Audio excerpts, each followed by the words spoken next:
Who are we talking to? Ourselves.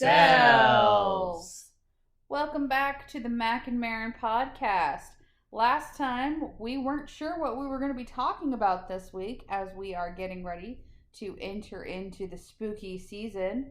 It is October 1st today, Wednesday, October 1st, the day of this podcast. So, for the month of October, we are going to review family-friendly Halloween movies. And what better way to start off with one of our favorites is the Disney Channel original movie, the Halloweentown series. Okay, well, I was going to do more of an introduction as to what a family-friendly Halloween movie meant. All right, well then, fine. So, a family-friendly Halloween movie. This means a movie that is set in or around or about Halloween, has some villain or sinister elements, but there is no murder, there is no blood shed for the most part, or all of it. That's still to be determined. And ultimately ends with a happy, wholesome family story. These are movies that you can watch with your family, your kids, or if you just want some nostalgia, like with the Halloweentown movies. So the first Halloweentown movie came out in 1998. Officially, Justin and I remember it, and Colin was a baby. Yeah, I actually remember watching this movie and Hocus Pocus at the same time. I watched both of them at the same time, and I actually remember thoroughly enjoying Halloweentown a lot more than Hocus Pocus at the time. So if you haven't seen Hocus Pocus, first off, Go watch it. go watch it. It's on Disney Plus. This is a podcast. We're recorded. We'll wait. We'll wait for you to go watch it. But it stars the late, great Debbie Reynolds as Agatha Cromwell. You just said if you haven't watched Hocus Pocus.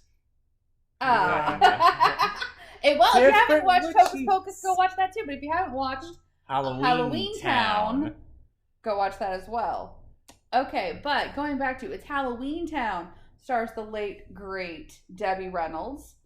The up-and-coming at the time, Kimberly J. Brown. She is actually not that much older than Justin and I, which is a little weird to think about. Yeah, she kind of disappeared after a while, but now she's kind of making her way around the con circuit. She actually was supposed to be at GalaxyCon this year, along with her husband, who we'll talk about in a little bit. But unfortunately, they had to cancel because they were filming a Hallmark movie about Halloweentown, oddly enough. Yes, apparently Hallmark is going Halloween this year. That's about as much as I know, but we will keep our ears and eyes peeled for that. But Kimberly J. Brown, like Tori said, is the main character, and she is Marnie Piper, along with her brother and sister, Dylan Piper, played by Joey Zimmerman, and Sophie, played by Emily Roski. And their mother is played by the wonderful Judith Hogue. We got to meet her this past summer at GalaxyCon in Oklahoma City. She was very nice. Super nice. If you don't remember her, she was April O'Neil in the live-action Teenage Mutant Ninja Turtles movie. So, quick recap for those of you who maybe it's been a minute since you've seen Halloweentown, or maybe you're like me and your brain just switches out movies at the wrong time. The basic storyline is Agatha Cromwell shows up on Halloween Eve to ask for Marnie and what is her mom's name? Gwen's assistance in fighting a evil that is befallen Halloweentown. Now, the fact that there are 4 of these movies, we can safely say they win, they survive, all is well in the state of Denmark. Yeah. Until the 4th one. Until the 4th one.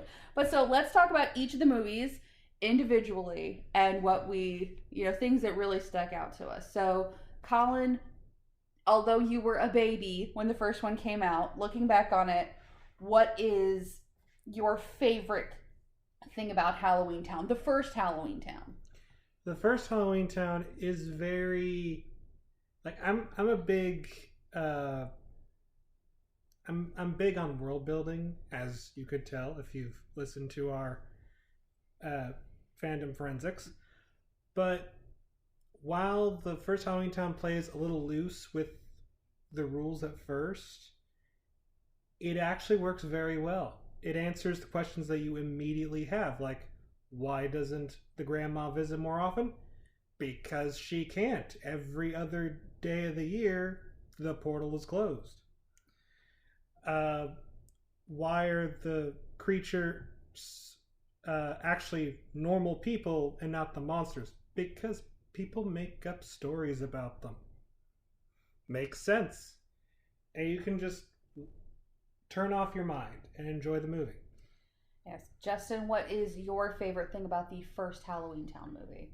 I think my favorite thing about the first Halloweentown movie is that, growing up, you would always, you would be, it was basically like, your Hollywood or your Halloweentown fantasy or Halloween fantasy coming to life.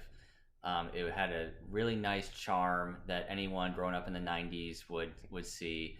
Plus, I loved a lot of the creature designs in these movies. They did get better as time went on, but it's just the creatures had that classic Halloween feel that you would always like. For me, growing up, it was always a huge thing going to Party City and looking at all the new costumes that were coming out and seeing all these new creatures was always, in my opinion, the best part. I mean, the costuming and special effects makeup cannot be overstated for how good they were. Yeah. I mean, they were simplistic, but they were also so good. I mean, you really thought that the cat aerobics instructor was a cat person and that, the ghost is a ghost. And yes, we're talking late 90s special effects here, but the ghost legitimately looked like a ghost. It aged very well. It aged extremely well.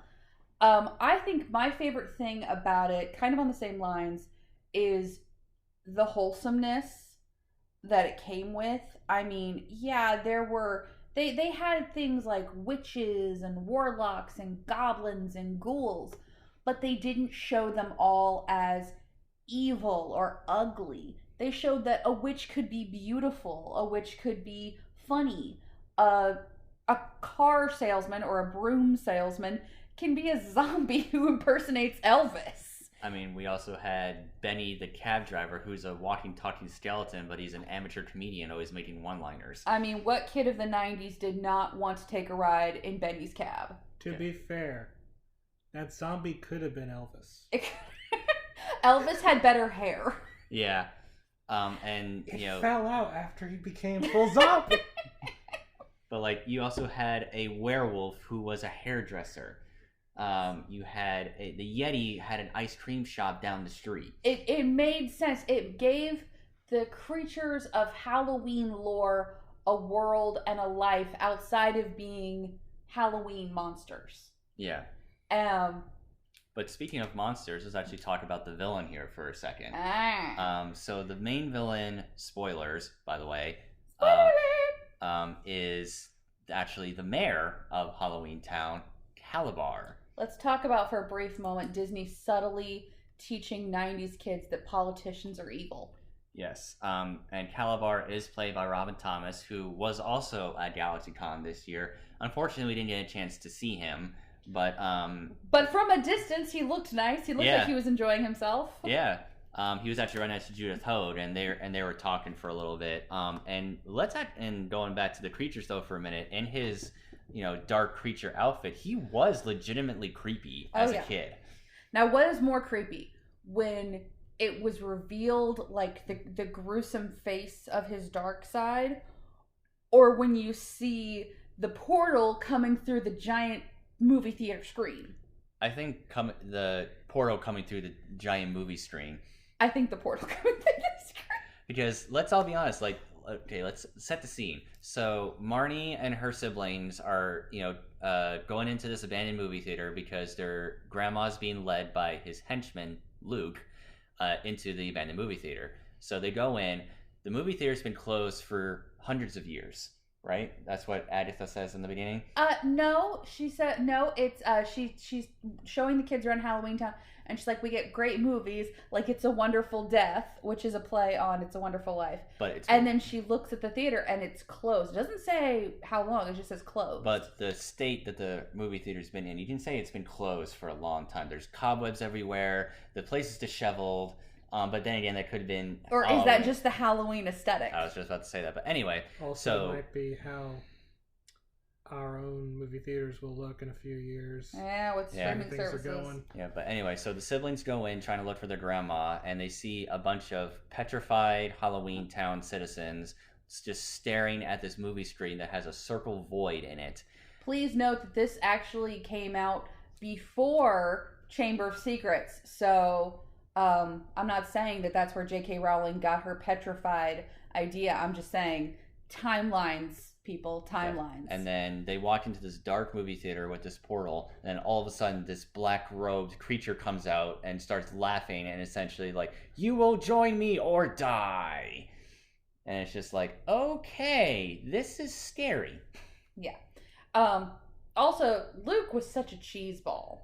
He was. And that's even the line that Marnie uses on him is it calls him a cheeseball. One correction, Chamber of Secrets was published the same year, a few months before. Okay, but one could argue script writing probably came out, but the script was probably done before then. Yeah. Semantics. Apparently 1998 was a big year for petrification. Yeah, but like Tori was saying, though, that's actually, Luke is a cheese ball. He actually says to Marnie when they first meet, I'm like the big cheese around here.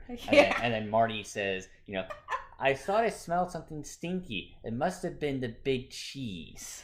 I mean, speaking as a girl, so let's see, October of 98, that would have made me around You were 7. Dating myself there, so if you want to do the quick math there. Anywho, everybody that I was friends with, like all my friends who were girls, we all wanted to be Marnie Piper.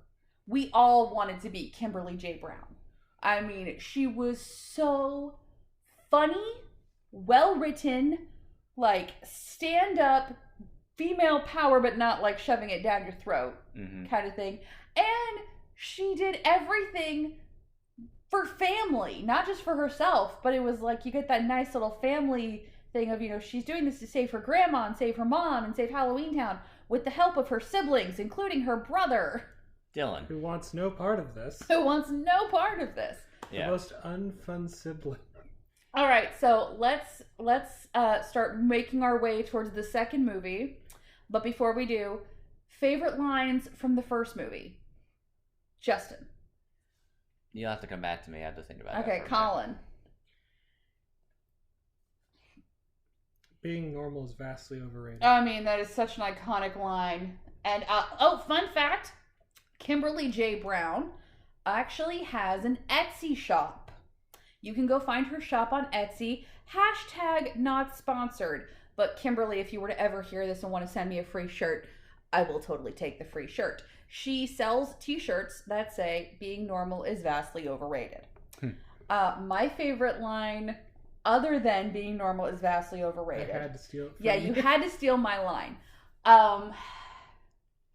And you've already talked about the big cheese line. Oh my goodness. And there were so many little quips between her and Luke that I can't remember them all now. Let's see. Magic is very simple. All you have to do is want something and then let yourself have it. And that's actually something that I want to touch on when we talk about the second movie. But my favorite line is actually it's not really one line, but a lot of the quips that Sophie has had throughout the majority of the movie. Because like throughout Are you cooking chowder? I like chowder, but my favorite quip is so they go up to their grandma's house and the gate is locked, but it's shaped like a frog. So they try, Marnie tries, using any spell that she can come up with, even if it's not a real spell, to try and open up the lock. And she's arguing with Dylan and basically saying like, that'll never work. What kind of spell is that? And then all of a sudden you see the gate just open, and then she's like, Sophie, what'd you do? I pushed. Besides, I wish the lock would turn into a frog, and then it pans down and there's an actual frog near there. So it's just like Sophie just has a lot of one-liners like that, like I thought you were asleep. I was pretending. Yeah. Like that classic youngest sibling that is just like, duh. Look, Grandma dressed up for Halloween. I always do. Yes, I always dress like this. All right, so moving into the second movie, have you ever wondered where all of your lost socks went? Turns out they end up in Halloweentown at the home of Gort. And Gort is a grumpy troll who is essentially like the Halloweentown hoarder. But if you lose something... But he's not actually trying to hoard He's anything. not. It just appears in his house. But he keeps it. It's his stuff. Yeah, it's his stuff now. I mean, if it's in my house, it's my Finders stuff. keepers. Yeah. So, in the sequel, Marnie and the gang are back at it again, but this time there is a new threat that not only threatens to change everything about Halloweentown, but everything about our world as we know it. Yes. Dun, dun, dun. And a somewhat familiar face comes back. It is called Calibur's Revenge. Oh, Yeah. yes, but not in the Calibar is the name of the mayor. Yes, I don't think we ever said skipped that. over that. Yeah. No, I said that. Okay, yes, the sequel is called Calibar's Revenge, but twist and spoiler alert! It's actually not Calibar who's the villain. It's his son. Calibar Jr. Dun, also known dun, as Cal. dun. He's called Cal. So before I have to say it, I gotta get out of the way. So my favorite fun fact about this is that it was on the set of this movie that Kimberly J. Brown met her now husband. She actually ended up marrying the guy who played Cal. Sometimes the shipping works in real life. Sometimes the ships launch, okay? It was I think it's my favorite factoid about that. And his name is Daniel Kunz-Kautz. I'm sorry if I'm butchering your name, Daniel. But they've been married for about a year now. Yeah, they've been engaged for a while now. Yes. But they met on the set of this movie, and I guess like a few years back they reconnected, and I love that little factoid because it's like, aw, that's cute. Yeah. Until you remember that he's evil. Yeah. So in Halloweentown 2, it turns out that Agatha is actually living with Marnie and her family full time now, and they're hosting a small Halloween party at their house, and It's like a block party. Well, once again, the Halloween celebrations in all of these movies are top tier. I mean, the house parties, the school parties, the block parties. Who didn't want to go to one of those? But anyway, so during this house party, Cal makes his appearance and they just say, "Hey, we just moved down the street. How are you?" And Marnie's instantly smitten. Because he's cute. And he obviously is smitten with her. They try to make the moves, and then I forget why, but they had to go to Halloweentown for something, and they somehow found out a way to open up the portal on their own, and so Marnie and Agatha jump through the portal to Halloweentown, and it's gray. Okay, so the answer for why did we have to go back to Halloweentown? So Agatha has a carpet bag. If you know Mary Poppins, you know. This is a bag that you literally pull anything out of, but her bag has a special little twist to it. It's tied directly to her house in Halloweentown. So anytime she needs something from her house in Halloweentown, she has to reach into the bag and out it comes. She goes to reach into the bag for something and nothing comes out. The bag is never empty. Also, the bag's alive. Yes, the bag is also alive. We love the bag. It's basically Mary Poppins bag 2.0. We will be talking more about the bag for the third movie too, because they changed the bag. They did change that bag. And so it's not that they I mean, yes, they have the portal, but the portal is more open because it is Halloween when this happens. That is true. But yes, they go there and everything is gray. And we're not talking like black and white gray. We're talking like... You've seen those videos of people taking really nice houses and making everything gray, colorless and lifeless and soulless. Like that! But everywhere. But also the very interesting thing is that all the creatures in Halloweentown are human now. Mm-hmm. And boring. and boring, and they talk like this and very slowly. So it's just like they're transformed into what they think a human is. Yes. Meanwhile, back in the mortal world, Cal is up to no good with his spell. The same spell that will turn Halloweentown into a boring mockery of what the creatures think humans are will turn the humans into monsters. And he kind of does this at a school dance, where he actually is able to get Marnie's mom to wear a costume. Well, he doesn't do it. His golem, he enlists the help of some frogs to he creates a golem out of frogs. Like you do. To create a would-be suitor for Gwen. Well, someone had to take the place of his dad, who's kind of dead. We don't know really what happens to Calabar. He's just gone. He kind of banishes himself into the talisman in the first movie. Yeah, but he's just gone. But anyway, so... And Cal has a major block on his shoulder. One, because his dad is now gone. And two, because his dad didn't tell anybody that he existed. And also named him Calabar. Well, he named him Cal. We don't know that he named him Calabar. He could have named him Calvin. Or Calcifer. But more than likely, it's or calamine lotion. I mean, more than likely though, it's Calabar Jr. More than likely, it's Calabar Jr. But Look it up. It is Calabar Jr. Ah! But the fact of the matter is that he has a massive chip on his shoulder because, like Tori said, not only is his dad gone, but his dad kept him a secret for pretty much his entire life. Yeah, that does not well. So he actually, Side note, not related, but somewhat related, because it is a Disney Channel original movie. We all know that Disney does the dead parent storyline extremely well. Yes. But they also have a really nice ability of doing just the parents who are never going to win Parent of the Year either. Yeah. I mean, terrible guy. Yeah.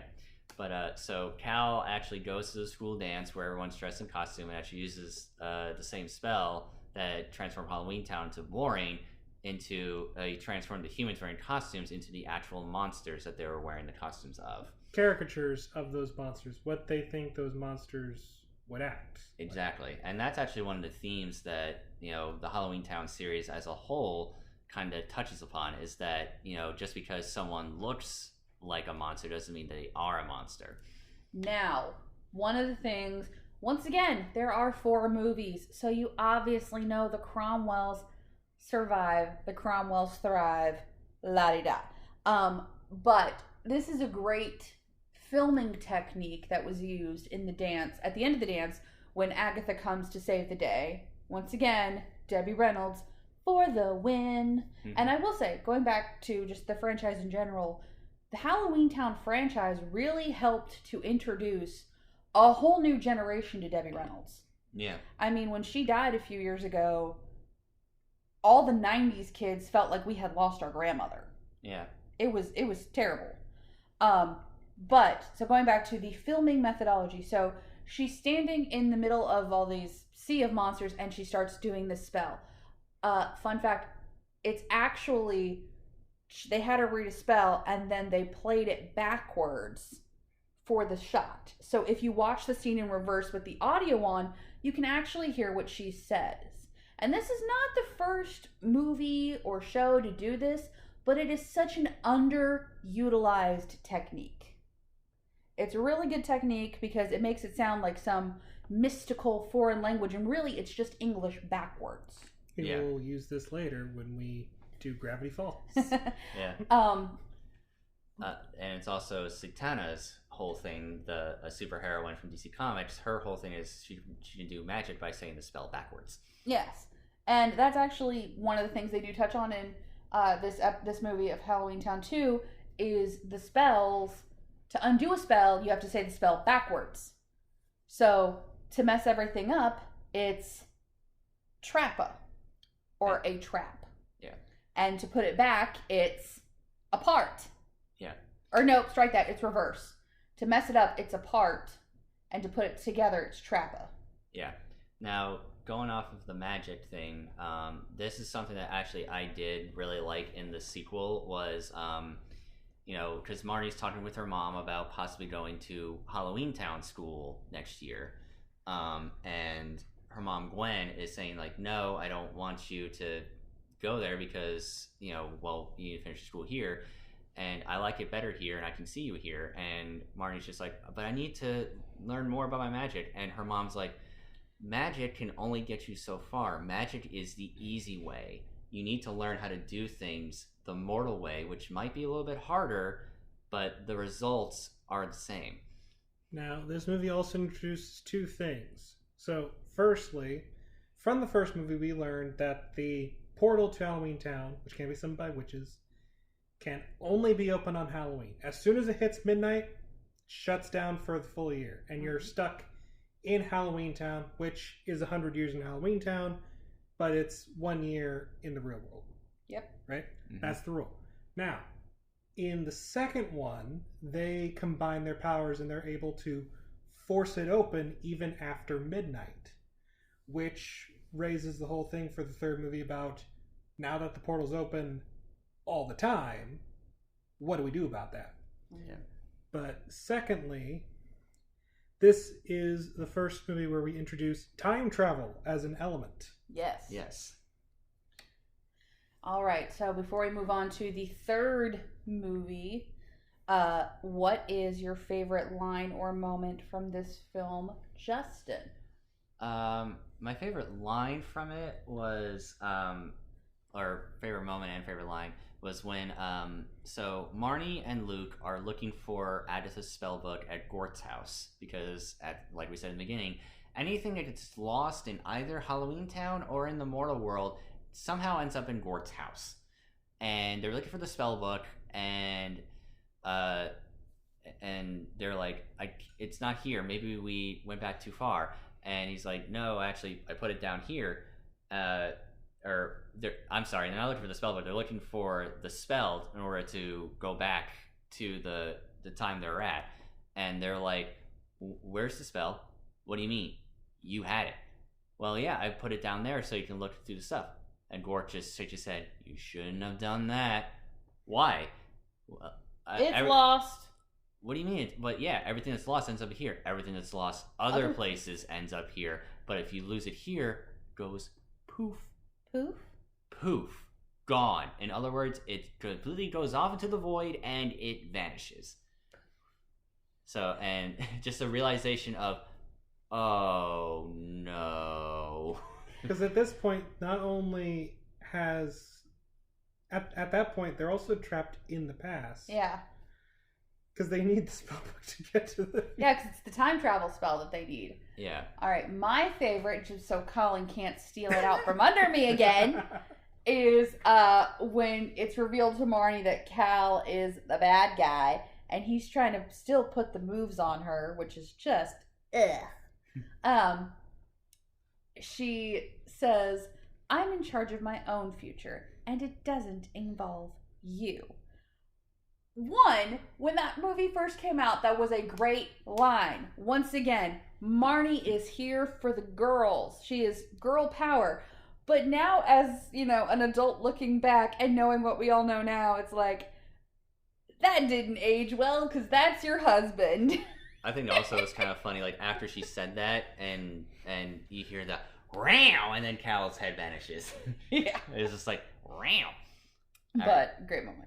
All right, Colin, your favorite line? Honestly, I cannot think of one. Mine was going to be Gort's. Yeah. I mean, I think a good line, let's give Sophie another shout out here, which, the line would actually come from Gwen when Sophie reveals that the guy's a frog. You Gollum! Yeah. Although, I mean, nobody really knew what that word meant at the time. We all had to look it up later. And then she zaps him and he turns into a frog and she's like, he was so charming. Except for the being made of frogs. Let's also kind of give a shout out to Sophie and Dylan, because since Marnie and her grandmother spend most of the movie together, they have to kind of, be the backup in the mortal world for whatever Cal's doing. So they have a lot of back and forth, especially when they're trying to go to the dance, and Dylan's like, I'm not going. But it's like, you have to go. You need to save our family. Fine. But I don't have a costume. And they turn, there's a Mexican bandito. Yeah. To be fair, though, they kind of did take a backseat in this movie. They did. They did. Well, Sophie kind of rose in power, but in character backseat. Although, when we get towards the end, we'll talk more about Dylan and the part he plays. Yeah, but let's move on to the third one, where high school integration. Halloweentown High. So, in this one, I have no idea what they're called, but the council that runs Halloweentown has decided that having the portal open year-round is just overall a bad idea. But someone makes the case that maybe some little integration, controlled integration to the mortal world, and we'll see how it goes. Education. So basically they get Aggie Cromwell, because who else are they going to pick? To take a bunch of monster kids to regular high school, where they are going to pretend to be human as best as possible. And she is going to get a job as a regular teacher. Home ec teacher. What could possibly go wrong? A couple things to know here is to save on costuming, the monster kids spend a lot of time in their human disguises. Yeah. Yeah. And two, Aggie has a new bag. Whether this is the same bag, just a different look, or a completely different bag is up for debate, because the first one we see just scooches along the floor on its own.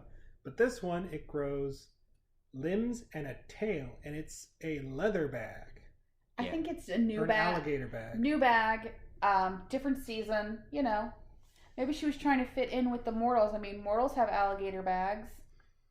Maybe. But then another Ours don't have legs, though. Another plot point for this movie is that they introduce a new villain, the Knights, which apparently was a order that was against Halloweentown when it first created.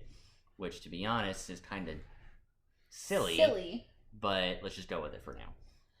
I mean, it is what it is. I will say that aside from the fourth one, this one was not my favorite. I kind of feel like Halloweentown, the first one was great. The second one was okay. The third one is eh. And the fourth one we like to pretend doesn't exist. The quality has gone down, but the people are still here. So let's enjoy and have fun. Yeah. I will say it was interesting seeing more of the creatures trying to integrate. Yeah. You know, trying to break down that barrier. I mean, because if you think about it, we're watching this from a quote-unquote mortal perspective. We all grew up with stories of, you know, the Wolfman, Dracula, vampires, trolls, goblins, and all this stuff. Well, in Halloweentown, their kids grow up with stories of, you know, kids who will eat your candy-covered house and then burn you in an oven. Yeah. And it's just like, you know, not only do the kids have to hide their appearance, but because of their, you know, their supernatural origins, they actually do have some abilities that they have to also kind of hide with normal athleticism. Like, for example, one of the kids is a werewolf, but he is very agile and very fast, and he joins the football team. This does raise a question on what aspects of human society haven't made it to the monster world and vice versa. For example, they have a mayor, or they had a mayor, because they have a council in the second one, so the third one. I'm not sure if the mayor is a part of the council or elected by the council. Not sure. Or maybe because they, but, you know, like, do they have taxes? They have a council now.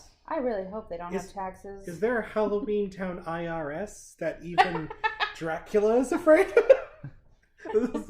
Well, I will take on Batman, but the IRS? No. Thank you. I don't know. That's a good question. I was over here thinking about the fact that this is the second movie in which we give a love interest to Marty. Different one this time. Actually, different 3 times in a row. Yeah, she never ends up with the same guy twice. The first one was... Except when she got married. And then second is Cal. Third is... I think his name is Ethan? I think it's Ethan, but honestly... It's just a normal dude at her high school. It's a normal mortal dude at her high school, which is actually kind of endearing because the whole kind of story they were going for there was, Marnie's dad is human, or was human. Rest in peace, Marnie's dad. Yeah. And he met her mom at a Halloween party where he loved her witch's costume. And this guy sees Marnie and is like, "You're so cool," and then she has all this witchy stuff about her, and he's like, "Oh, you're just really into Halloween. That's so cool." It's like, you have no idea, dude. She is really into Halloween. The actor who plays him is actually, if you watch American Horror Story, he was Dandy Mott in American Horror Story Freak Show. He was also in a couple of the other seasons of American Horror Story, but I can't remember the names of the characters he played. But he's a very decent actor. He grew into his acting chops because Halloweentown 3 was not it. Yeah. That was not a... That's a resume builder, but for him, it was not a... Also, speaking of love interests, they gave Aggie a potential love interest in this one. Which is just wrong. Yeah, so, in case you don't know, Aggie actually forms a, dating relationship with the principal of the high school that she is employed at, which is weird on his couple name levels. Is Cody. Ethan was in the fourth one. I'm sorry, his name is Cody. Oh. Cody the Mortal Boy. Yeah, but it turns out that the principal is a descendant of the knights that persecuted the creatures of Halloweentown. Oh no! What can we ever do? Yeah, he throws it away at the end of the movie. Yeah, but guess what? Aggie's still not gonna go out with him. Yeah, and... Played by Finn Whitrock. Finn... That. Finn Whitrock. Thank you, Colin. That's Colin is our right? fact checker this evening. But let's all, kind of think into the third one, and we've had several, we had a couple main antagonists of the series right now, and for all the talk of how the creatures of Halloweentown feared humans because they were persecuted, the three main villains of the first three movies were wizards of Halloweentown. I'd just like to point that out. Yeah. Because so it's just for all the fear and injustice that the creatures of Halloweentown, so the humans, put onto them, you guys, wizards are actually the main cause of that. So I want to do a little bit of introspection there. Well, it's kind of, I feel like it's kind of the mindset of you create the villain you fear. The people of Halloweentown feared persecution from humans, so for them, their villains were human, and they are the ones who were trying to maintain power, twist that story and use it to their advantage. But I mean, Calabar's whole villain monologue starts off with, when Gwen asks him, "Why, Calabar? You could have had me. You could have had the most powerful warlock of all, but instead you chose a human." So again, it's just no matter who you are, monster or human, the prejudice that you have towards the other one will ultimately be your downfall. Exactly. I mean, despite the writing getting worse with each movie, the lessons underlying the movies did not get bad. Yeah. I mean, we got, monster, just because they're a monster doesn't make them a villain. Mm-hmm. The importance of family. The importance of family. The importance of, being true to yourself. The importance of, not being prejudiced. Yep. That politicians are kind of shady. And also, just because you're two different parts of two different worlds doesn't mean that you have to choose one or the other. Exactly. Because that was Marnie's whole conflict throughout the whole series, especially in this one, because she actually, is trying to, for lack of a better word, integrate both Halloweentown and the mortal world so that they can be together, which they ultimately do at the end. Now, just a quick question for the third movie: were the cops ever called about what happened at the party? Nope. We don't call cops. There are actual monsters here. Everyone want to call the police? No. I'm sure the police are like, we don't answer Halloween calls. It gets weird. I'm sure this is a harder one, but can anybody think of a line that was a favorite moment for them from the third movie? I have one. So, all right, go for it. This is the first movie. So by this point, Marnie has interacted with 3 different guys, but this is the first movie where Dylan starts showing some interest in a nice young lady who's one of the exchange students. Well, there's a scene where she sheds her human costume to reveal that she is actually an adorable pink puffball. She's a troll. Love it, though. I mean, we're talking neon pink puffball. And Dylan even calls her that. And he's like, you can't think you look better like this. And she's like, excuse you, I'm a junior miss. It's just like, to see him get shot down because Dylan spends so much time throughout this franchise putting down or trying to separate himself from Halloweentown or anything Halloween related. I mean, in the first one, he even has the line, he's like, I'm the normal one. But then you can always chalk that up to being like the younger brother. Yeah. In the second one, he's very, but he's always, what I'm getting to is, my point here is that Dylan is always the one who's like, I'm the normal one. I don't have magical powers. Anything weird that happens to me can be written off by simple logic and explanation because he's also a major nerd. Mm-hmm. But in every major big battle, when it comes down to Cromwell family versus the big bad, Dylan's magic is always the little bit that pushes it over the edge. Yeah. They can't do it without Dylan. So the fact that he is constantly trying to be like, no, not me. I am not one of you people. And then he falls for the pink puffball. And happy to say that at the end of that movie, they agree to be friends because ultimately he's not really attracted to her in her natural state. And she thinks he looks grotesque. That is a quote. But they maintain a friendship. And we start seeing Dylan come to terms with being okay with being weird, which is ultimately the best lesson of the entire Halloweentown franchise. Being normal is vastly overrated. I have one. Yes. When they take off their human disguise for the first time, and the pink troll girl says, everyone keeps asking me what's up. What's up where?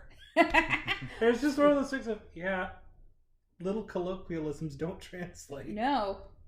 I don't really have one because, to be perfectly honest, I kind of was like, yeah, this movie exists. It's fine, but it's not great. It's not as memorable as the other two. But I will say, though, kind of going back to Dylan here for a minute, so in the first movie, the mom is strongly against them, going back to Halloweentown, asking about their magical heritage is, she basically forbids it. And Dylan is essentially taking that to the nth degree. And as the movies go on, both Dylan and their mom kind of learn that we need both sides of our heritage in order to, be true to ourselves and be true to who we are. And being normal is vastly overrated. All right, let's talk about the fourth one. Speaking of movies that exist. Okay, I need to correct something. A mistake I made earlier.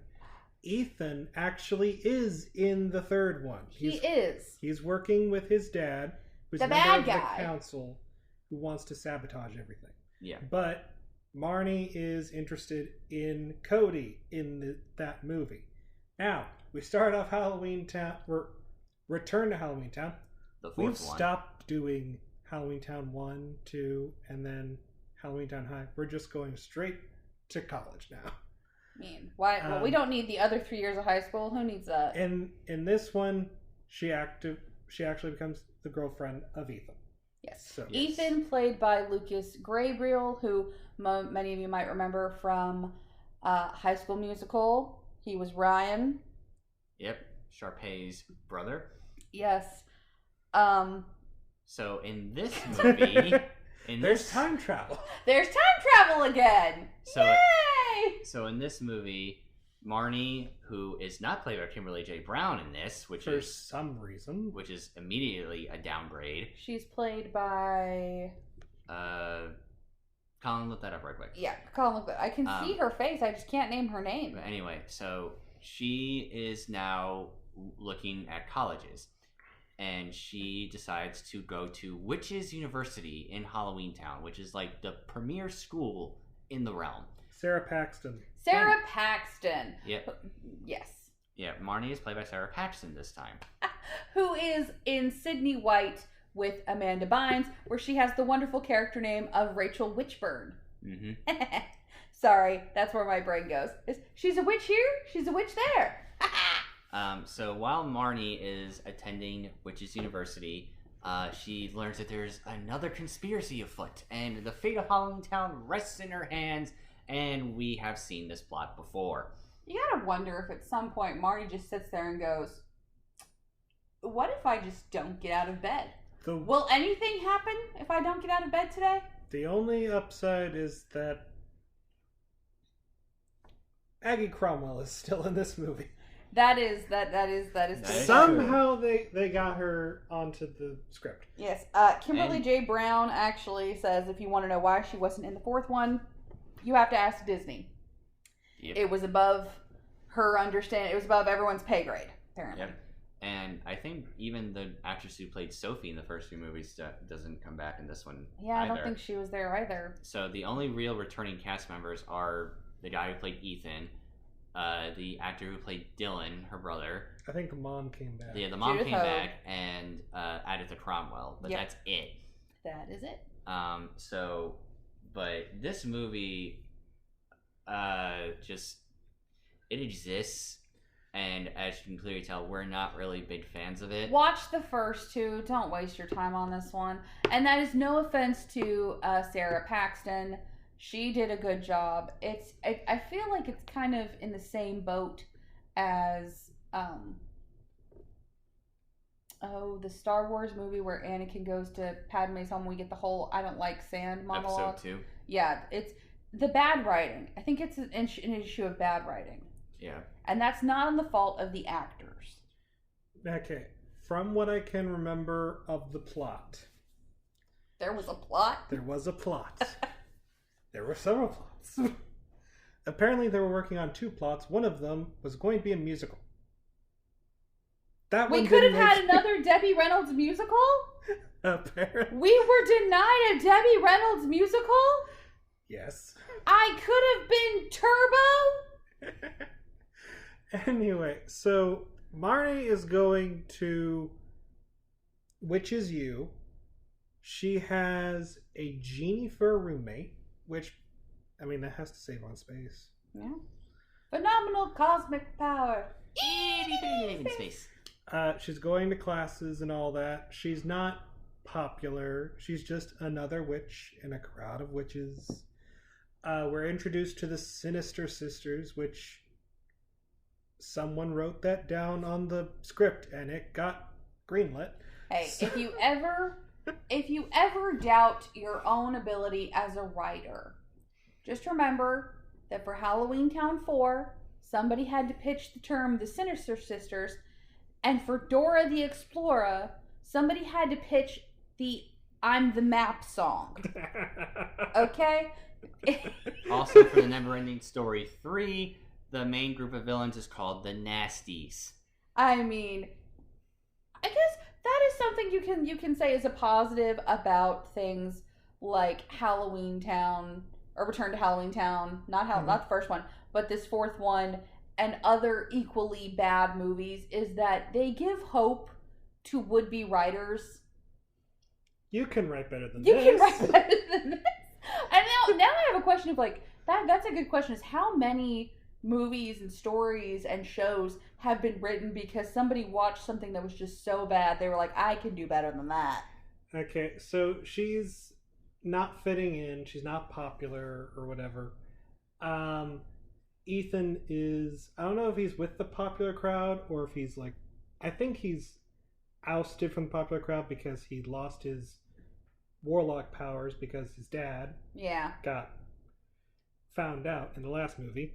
But this is where we're really introduced to Dominion, the evil group of wizards and warlocks who are trying to take over everything.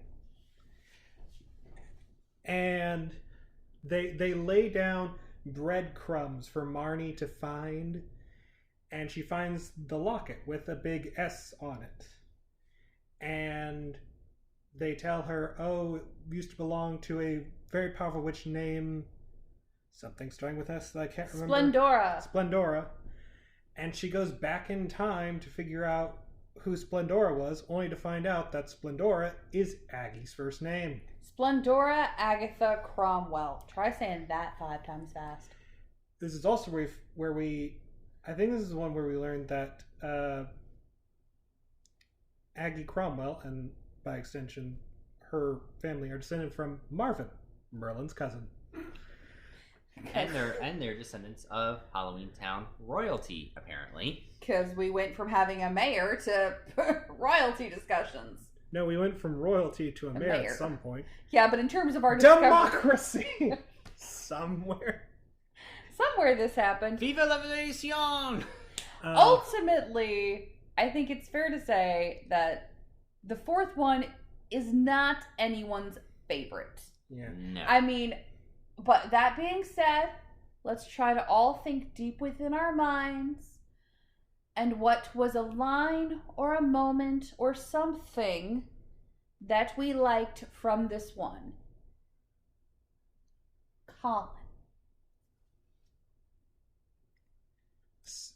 Seeing Aggie for the 3 minutes she was on screen. I'm going to go with the fact that there's a romantic midnight broom ride with the soundtrack of Jesse McCartney. That's a throwback. That is a throwback. I'm really stretching here. But I think my favorite is, well, first of all, we get to see Benny again.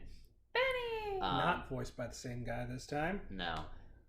But secondly, I did really like that Dylan does have a little bit more screen time, I guess, in this one. And, I just kind of for all this talk of, I'm the normal in this family, I don't want to do anything with magic. It is revealed that he actually skipped 2 grades because he uses his abilities to speed read. It's such a nerd. It's like, dude, you have all this magical ability and you use it to read really fast? If anyone listening has seen Avengers Infinity War, and you've seen that scene of Doctor Strange looking through all the various timelines, it's basically that. He takes all the books in the room with him, and he just scans through every single one of them simultaneously. Yeah. Which, I'll be honest, I would love that power. Just go, I know everything in this book, and I can... But, so, there you have it, folks. There is our review of the Halloweentown franchise. I think we pretty much nailed down the fact that we all prefer the first one. Mm-hmm. I mean, we really could have been one and done. But you know what? If we had done one and done, we never would have met Daniel Kuntz, who would go on to be Kimberly J. Brown's husband. I will keep harping on that because it's just funny. I mean... it's so funny. Do you think they watched the movie?